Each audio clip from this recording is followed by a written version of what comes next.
quite translatable in English. It means to reach one's intended outcome.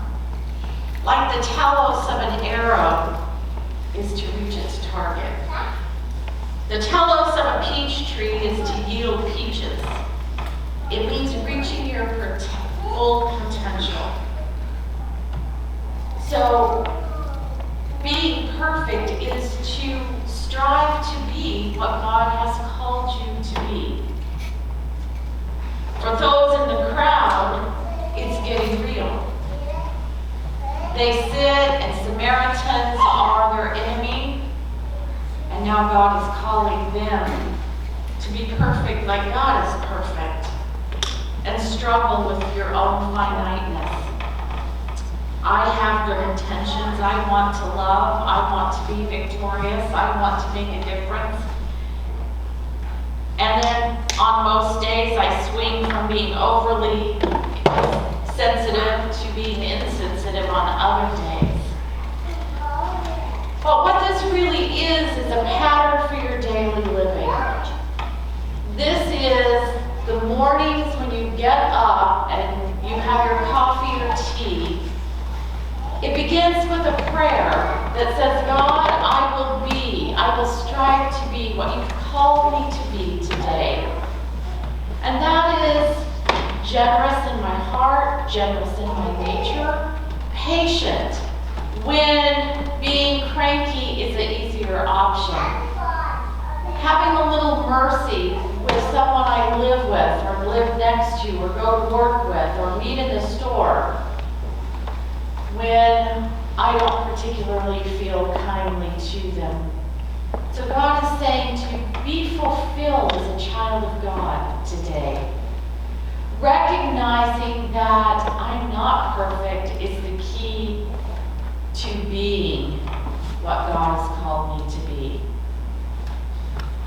We have so much disengaged discourse right now. We have so many reasons to fight one another. We have so many reasons to be angry. We have so many reasons to take sides. We have so many reasons not to love. We have so many reasons to insist on our own way. What drives Jesus to the cross, what makes people angry, is that you won't always let me have my way, will you, Jesus? Just as Jesus suffered and didn't get his way. That you have called me to be all that you see in me that to be. And so what is it if you take a moment? What is God calling you to be day by day? That's your telos.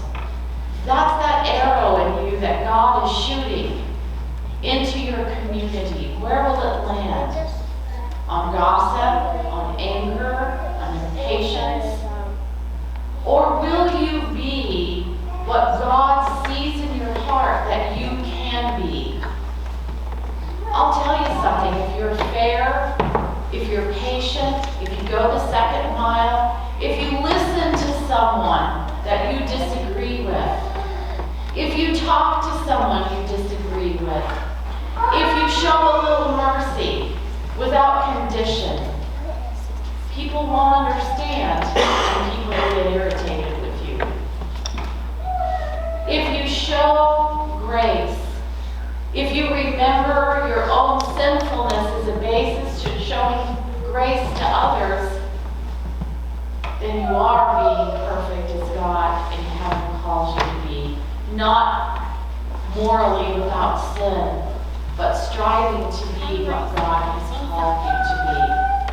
This is the radical message of the children of God. This is recognizing that while we were yet sinners, Christ died for us. Every day, there's a turn your heart has to make to live this life that God has given you one day at a time. The one day when your marriage struggles and strains. The one where we're tired, where we want to make a difference but have too much to do in our own lives. The life where we have to get dinner on the table or the kids' teeth brushed. Or that one life where we have back pain and boring weeks. The life where we doubt and wrestle with questions. Where we worry. Where we struggle. And we struggle to love those that are closest to us. Where we grieve and where we wait. I have told you before my favorite quote from Anglican priest Trish Warren. The way you spend every day will pile up until it's the way you spend your life. If most of your days are angry or impatient, those pile up and become the chronicle of your life. Remember when the psalmist declared, "This is the day the Lord has made, this one, and I'm going to be glad in it." Why does God press on with the command to do what he knows we can't do on our own power? Because he sees in you and in me more than you do. He sees you the way he made you. Be holy is a call to fairness that is beyond your right. It ought to be your right to harvest as much of your field as you want. But God says, be holy and do what your Father does, and that's give generously. You've heard it say, love your neighbor and hate your enemy. But I tell you, what are you going to gain with that? Try his way and pray for your enemy. Just as your Father prays that you will come to him. He causes the sun to rise on the evil and the good, and sends rain on the righteous and on the unrighteous. God intends to use you to be that one light, to give more than is expected, precisely because that's what he does. And we call them blessings. Count your many blessings, name them one by one, and then count them again to see which ones you deserve. They are a gift of your Father, who calls you to emulate that. Give regardless of your mood. So that brings us to this great moment of revealed truth, baptism. Before Corey knows it, before Corey can doubt it, before Corey confesses it, before Corey can sing it, she is beloved by God. Not by her effort, but because of what Christ has done on her behalf. Jesus loves her, this we know, for the Bible tells us so.